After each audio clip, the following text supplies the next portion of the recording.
Hey friends, today I'm going to show you quickly my process for painting this realistic leopard face using wet and wet, wet on dry, and a number of other really cool techniques.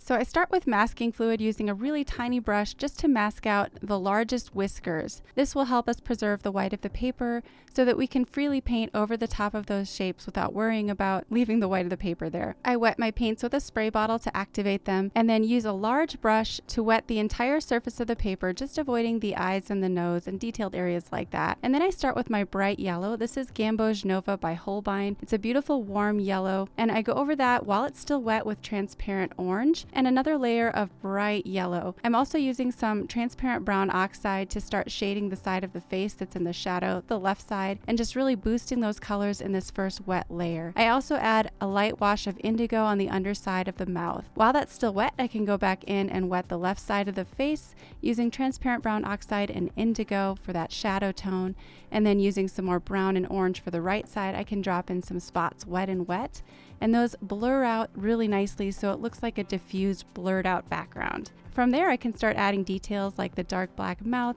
and I spread out the bristles of my brush to produce a fur texture for the underside of the mouth and areas around the whiskers and the muzzle. I'm also beginning to add some of those little dots, the whisker pads around the face, and add another layer of dark color for the shadow on the left side.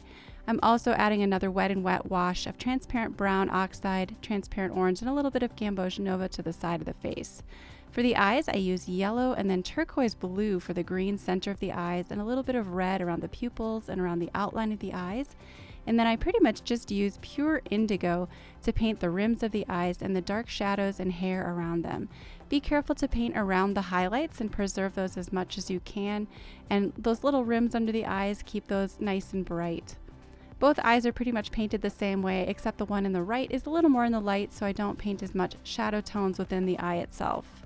From there, I paint the nose using transparent brown oxide and indigo to boost the shadows in the nose. Coming back to the top of the head, I use wet and wet, so clean water and then some transparent orange and Gamboge Nova to boost the colors again. And while that's still wet, you can begin adding spots if you wish, especially on the outskirts of the painting, because that's where you want your spots to look extra soft. So if you use wet and wet, your spots will softly diffuse. I also paint the inner ears and add some darker shadows on the left side of the face. And then I remove the masking fluid and I'm painting over the whiskers a little darker, since sometimes the masking fluid can be a little bit clunky and you need to tighten up those edges a little bit to make it look better. I re-wet the left side of the face and drop in some spots wet and wet. And then as I approach the focal point, which is the center of the face, I use more wet on dry techniques with a smaller brush to paint those spots so that they're a little bit more in focus and in detail. For the muzzle and the areas around the nose, I use a dry brush technique where I'm scraping my brush across the surface of the paper, allowing the bristles to catch on the surface and miss some of the little valleys in the paper, which creates effortless texture. Back to the top of the head, I'm using my indigo to paint more spots, re-wetting areas where I want the spots to soften really nicely, and dropping in some more transparent orange to boost the color within the fur itself. Just having black on top of yellow doesn't look super natural, so I'm also using a tiny brush to paint some orange details and fur texture in between the spots as well. I add some spots to the top of the head. I'm kind of working left to right just because I'm right-handed. This seems to work really well for me. And again, since the spots on the outskirts of the painting around the top of the head and around the sides of the face are less in focus, I want to use wet and wet to make those really soft. And then towards the center of the face, I use wet on dry, which is wet paint on dry paper, so that my paint stays put exactly where I leave it. And I also use wet on dry for the fur texture in the center of the face. It's important to preserve some of the details like these little spots around the muzzle and to add lots of fur texture to make it look nice and fuzzy. We can add those dark whiskers and the whisker pads, those dark stripes.